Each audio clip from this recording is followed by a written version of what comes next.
Mais afin d'être béni, tu as besoin d'une force pour travailler. C'est rude. Il y a deux esprits dans l'église. Il y a l'esprit d'Isaac, il y a l'esprit d'Ismaël. Isaac, c'est l'esprit de la promesse, de la prophétie. Ismaël, c'est l'esprit du non-accomplissement. Il y a des personnes qui viennent à l'église et puis Dieu va avec ces personnes. C'est-à-dire Dieu travaille avec ces personnes. Et il y en a d'autres où les choses vont par ralentissement. Mais Isaac, en fait, c'est ceux qui portent la révélation de Dieu, ceux qui sont dans son alliance. Tous ceux qui sont conduits par l'esprit sont fils de Dieu. Mais dans la maison de Dieu, il y a des gens qui ne sont pas conduits par l'esprit de Dieu, mais qui sont venus par le diable. Un jour, pendant que les fils de Dieu étaient réunis, Satan aussi était là, pour dire la parole de Dieu. Comment reconnaître l'esprit de Dieu dans l'église? Par rapport au comportement, au caractère de chaque individu, de chaque personne, de chaque chrétien. Ce qui fait de l'homme grand, c'est les instructions du Seigneur que tu as. Selon la voix de Dieu. Deutéronome me dit, si tu obéis à la voix de l'Éternel, l'Éternel te donnera la supériorité sur toutes les nations de la terre. Laquelle de voix? Un homme en Israël s'appelait Isaïe. Il avait plusieurs enfants. Il avait dit qu'il avait un de ses fils qui s'appelait David. David était jeune, il était le 8e fils. Et un jour, quand Saül va échouer, Dieu va se révéler à Samuel pour dire va dans la maison d'Isaïe, j'ai choisi quelqu'un là-bas. Tu vas le prendre de mon lycée et il sera voici Israël. Je veux que vous compreniez cet enseignement par rapport à votre vie et par rapport à vous. L'esprit de David, c'est le choix de Dieu. Ceux qui n'ont pas l'esprit de David, c'est ceux qui se choisissent eux-mêmes, ceux qui veulent se faire voir. Dans toute organisation ou toute société, celui qui n'est pas préparé à quelque chose garde ce qu'il fait. Nous sommes chrétiens pour réussir dans nos activités, dans nos affaires. Nous sommes chrétiens pour pouvoir amener la grâce de Dieu dans notre vie. Quand les choses n'aboutissent pas dans ta vie, c'est qu'il y a un esprit que tu portes qui garde ce que tu fais. Comment recevoir l'esprit de David? Dieu dit, j'ai trouvé mon serviteur David, je l'ai point de mon destin. C'est lui que ma main soutiendra. Ceux qui portent l'esprit de David sont soutenus par Dieu. Ils ne se présentent pas eux-mêmes. Ils ne font pas les choses comme les hommes le font. Ils font les choses guidées par le Saint-Esprit. Dieu veut te dire, je ne veux pas que tu fasses telle activité. Mais si tu veux le faire parce que ton ami ou ta soeur le fait, tu le fais dans la chair.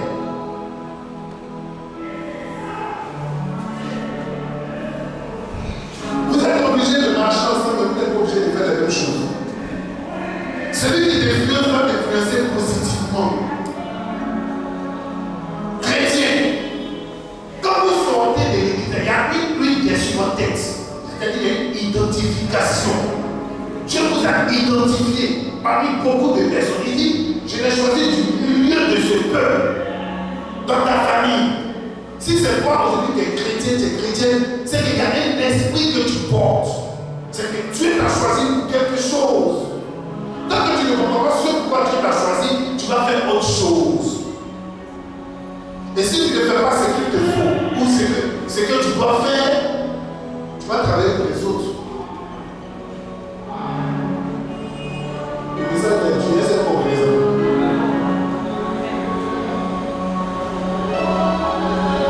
La crainte de Dieu nous donne des limites, mais elle nous amène à nous parfaire.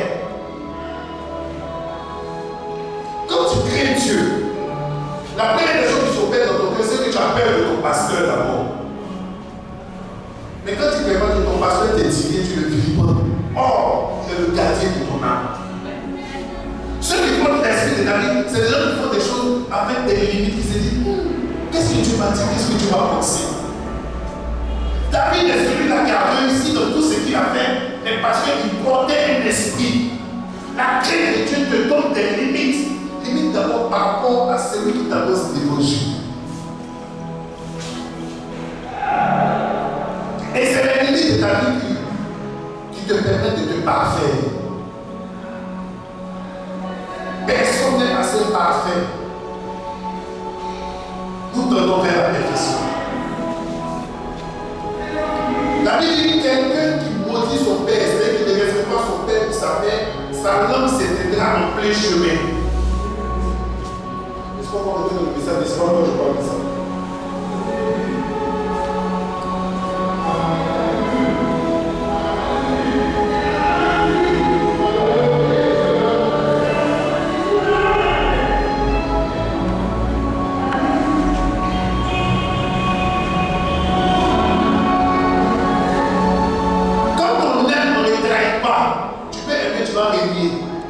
Jésus est la régné, mais il ne l'a pas trahi. Ceux qui trahissent, c'est des gens qui n'aiment pas.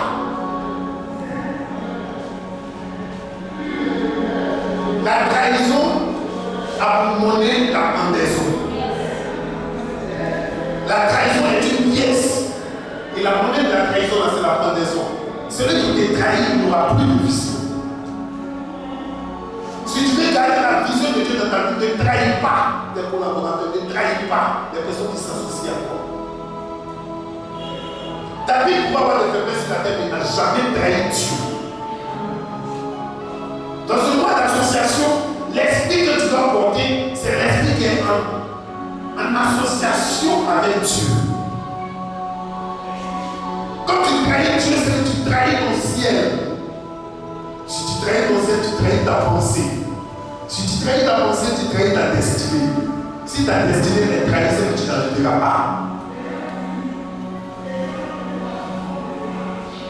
Lui, de Dieu, c'est la vie de faire marcher et te donne une façon d'être aux yeux des gens. Quand tu sais que Dieu est dans ta vie, quand tu crois que Dieu est dans ta vie, il y a une façon de faire.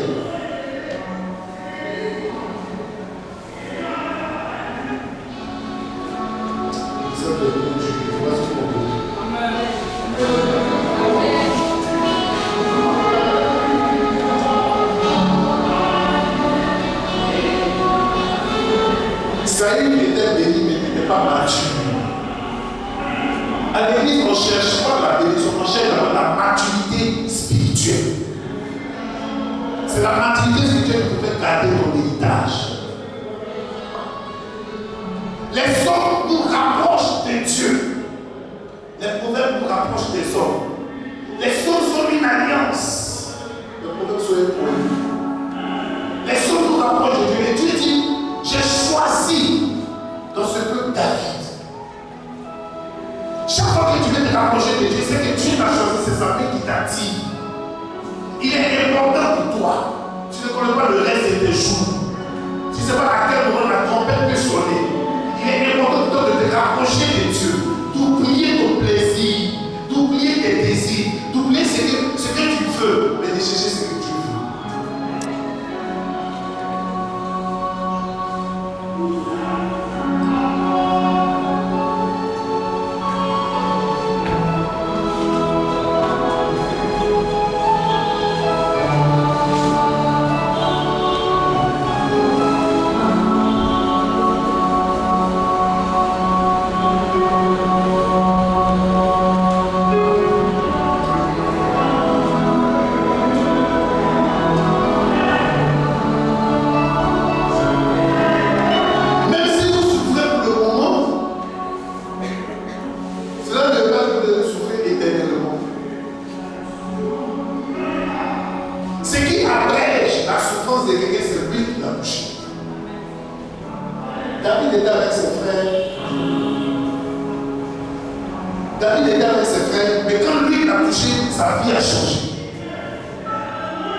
Lui crée quelque chose autour de toi. de l'onction. Lorsque l'onction de Dieu est sur ta vie, l'onction t'enseigne toutes choses. L'onction te soutient, l'onction te préserve, l'onction te garde, l'onction te met à part, l'onction te distingue, l'onction t'oriente, l'onction te fait parler, l'onction te fait bouger, l'onction te conduit pas par tes forces, pas par ton intelligence, mais par l'Esprit de Dieu.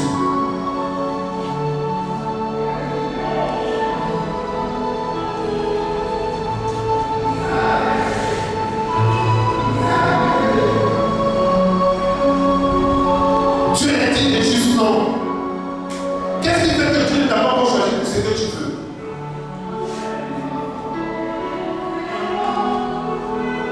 Le cœur de l'homme.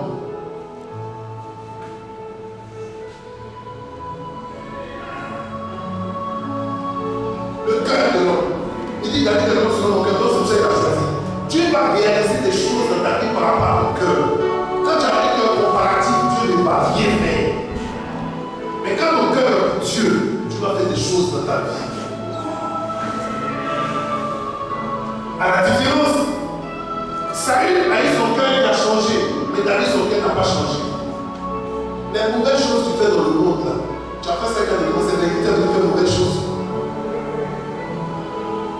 Dans le monde, tu mets les gens en parade. À l'église, tu mets les gens en parade.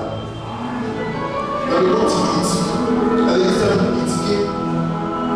Dans le monde, tu délivres. À l'église, tu vas délivrer.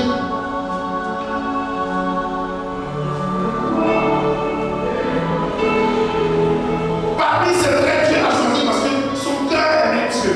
Vous pouvez avoir beaucoup de défauts, mais votre cœur va aimer Dieu. Il y a deux choses dont Dieu a horreur: la méchanceté et la domination. Nous sommes dans l'esprit de l'église. On peut être à l'église et puis être méchant contre des personnes qui s'asseyent auprès de nous. Dieu ne le connaît même pas. Il ne faut même pas penser que Dieu le connaît. Quelqu'un qui porte la méchanceté en lui, Dieu ne le connaît pas.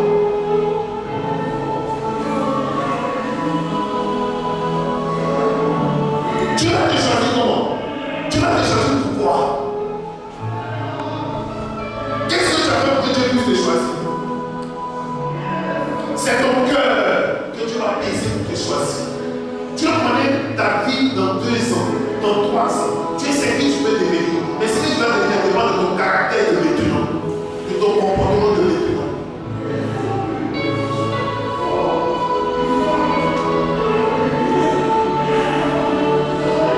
Seigneur, bénis-moi. Seigneur, exauce-moi. Seigneur, fais quelque chose dans ma vie. Seigneur, fais quelque chose pour moi. Mais tu ne vois pas parce que le cœur n'a pas encore changé. Je t'ouvre mon cœur, je te vois,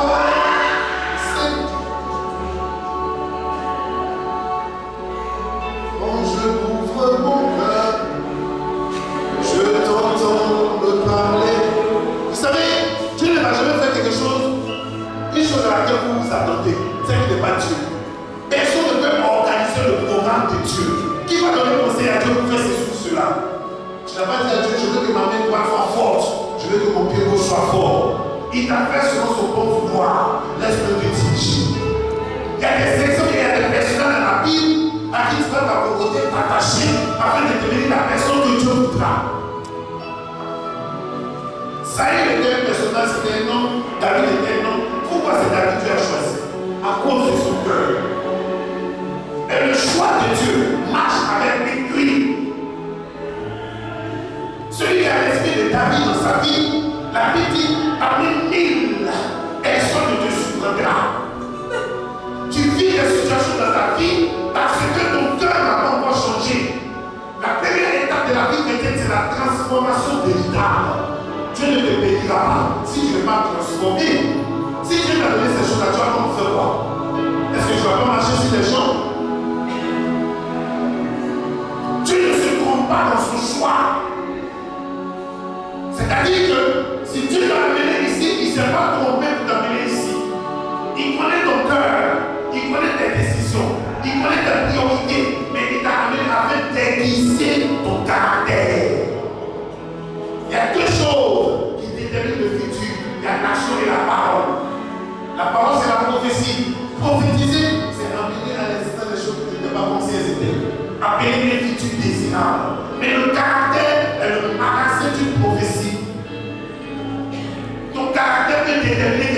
vas devenir. Si tu voles, ton futur, ta prophétie c'est prison. Si tu travailles, ta prophétie c'est salaire. Là où ton cœur te conduit, détermine ce que tu suis.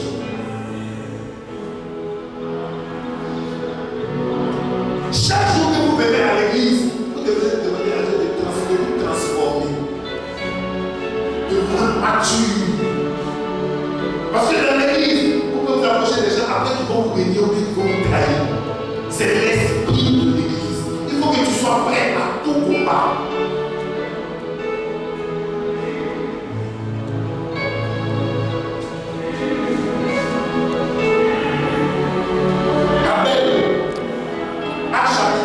Genèse chapitre 4, Abel, son frère l'a tué, c'est pas son ami, c'est pas son camarade. Son frère l'a tué. Pourquoi tu es donné qu'un ami, un camarade, ou bien un monsieur t'abandonne, il te laisse? Tu marches par rapport aux hommes, mais tu marches par rapport à Dieu. Pourquoi tu es donné que dans ta vie, il peut y avoir certaines situations où tu vas dire, ah, comment la personne a pu se comporter comme ça? Mais la personne n'est même pas de ta famille, qu'est-ce qui te donne? Celui qui n'est pas de ta famille n'est pas familier à toi. Et celui qui n'est pas familier à toi n'a pas ton sang. Celui qui n'a pas ton sang n'a pas ton sens. Abel a été tué par son frère Caïn. Mais Caïn portait l'esprit de Saül, de la destruction. Quand vous êtes chrétien, vous êtes tellement saint que tout ce qu'on vous dit, vous croyez. Ne fouillez pas dans les Écritures, ne pouvez pas chercher à voir quelle est la volonté de Dieu. Pour vous, c'est tout ce qui vous arrive, c'est Dieu. Ce n'est pas Dieu. Il y a d'autres décisions, il y a d'autres choix.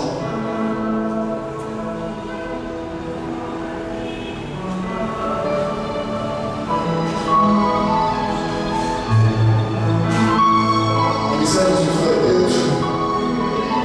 Les gens ont Dieu.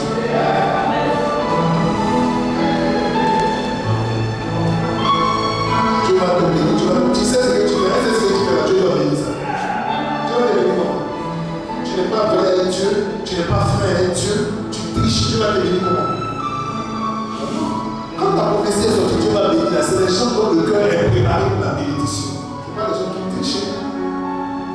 C'est la fée qui compte. Arrange-toi pour que l'huile de Dieu soit sur toi. Il y a l'huile visible, il y a l'huile invisible. L'huile invisible, c'est la parole prophétique que tu acceptes, qui descend dans ta vie. C'est une huile. L'huile visible, c'est quand ton cœur est préparé. Quand tu le vois, que tu te touches, parce qu'il y a une accélération à ton corps.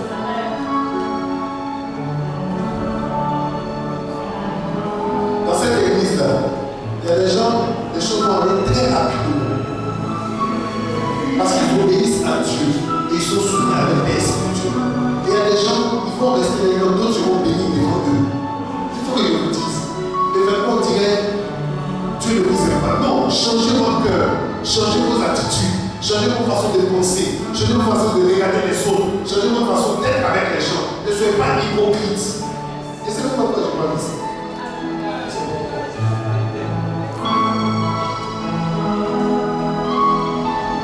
Dieu ne choisit pas un poisson, mais Dieu nous donne du poisson.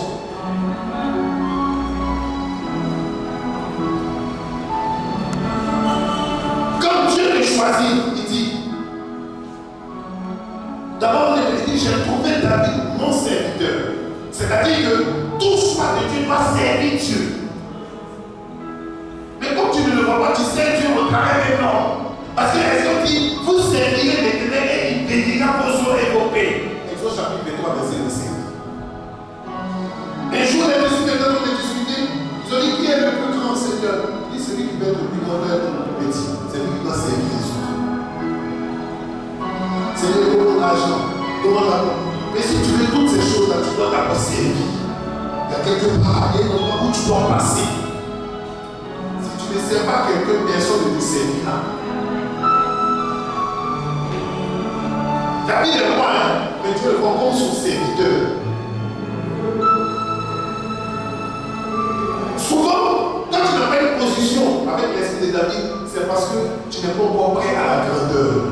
Quand tu seras grand, tu vas écraser les autres, tu vas mépriser les autres, tu vas regarder les autres de haut. Aujourd'hui, Dieu est venu taper ton caractère. Parce que peut-être tu as pensé avoir 300 000, 400 000, 500 000, 1 million, combien de voitures, on ne peut pas respirer. La vie est comme un chemin de total. Il y a des moments où tu ne peux plus en 4 heures, tu vas regarder pour venir en deuxième parce que tu dois prendre total. Si tu vas vite, ton amortisseur peut se casser. C'est parce que tu peux rencontrer au chemin. Donc il y a une façon d'être. Il y a un profil que tu dois avoir. Il y a un comportement que tu dois avoir. Parce que Dieu ne descendra pas pour t'exaucer, il mettra des gens en face de toi pour que tu reçoives ton exaucement. Mais quel comportement tu as vis-à-vis de ces personnes? Or, quand tu vois, lui t'enseigne. Quand tu vois les gens, tu n'as même pas besoin de te gratter avec leur demander. Dieu mettra cela dans les cœurs parce que lui est sur toi. David, c'est le roi avec sa couronne. Quand tu as une couronne, tu ne baisses pas la tête. Et un roi, il ne fait pas n'importe quoi. Au quartier, quand tu vis chez toi, tu ne dis personne, toi seul tu viens. Pourquoi on te regarde, mais tu viens voir glorifier Dieu. Mais même les gens que tu connais qui ne connaissent pas le Seigneur.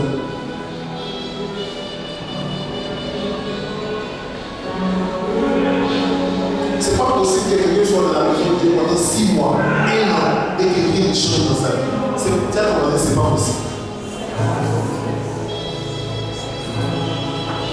Mon père est venu au Seigneur 3 mois après, il a commencé à prêcher l'évangile. Il prêchait dehors. Il parlait des choses aux gens. Tu peux pas parler d'un Dieu qui bénit et qui ne te bénit pas.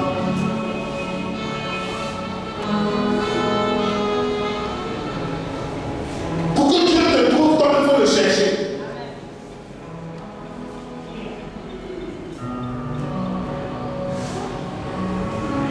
Cherche-le dans la prière, cherche-le dans le jeûne, cherche-le dans la consécration.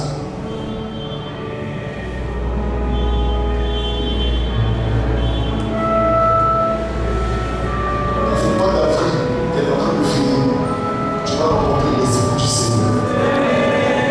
Je dis, tu vas rencontrer l'Esprit du Seigneur. Tu rencontreras son Esprit. Parce que tant que tu ne rencontres pas l'Esprit du Seigneur, la main du Seigneur ne peut pas te soutenir. Or, avec tout ce que tu traverses, il faut que la main du Seigneur te soutienne afin que les gens ne soient pas contre toi. Si tu es toi, qui sera contre toi? Dans l'esprit de l'Église, ceux qui portent l'esprit de Seigneur sont livrés à eux-mêmes. Mais ceux qui portent l'esprit de la main de l'Éternel le soutient. Je déclare et je prophétise dans la vie de quelqu'un. Et quand tu es en train de tourner en rond, tu te poses des questions. Tu veux simplement qu'il y ait un appui. Tu as besoin d'un soutien financier, d'un soutien moral. Tu as besoin de quelqu'un qui va venir te répondre, qui va t'accompagner dans l'idée que tu as. C'est lui qui est l'Éternel et tu es présent ce soir. Je déclare au nom de Jésus-Christ, par l'autorité du Saint-Esprit, que la main invisible de Dieu te soutiendra. Donc, je vois l'association. Cette main va te soutenir pour tes affaires, te soutenir pour ton émergence, te soutenir pour ta maison, te soutenir pour tous tes projets. Au nom de Jésus.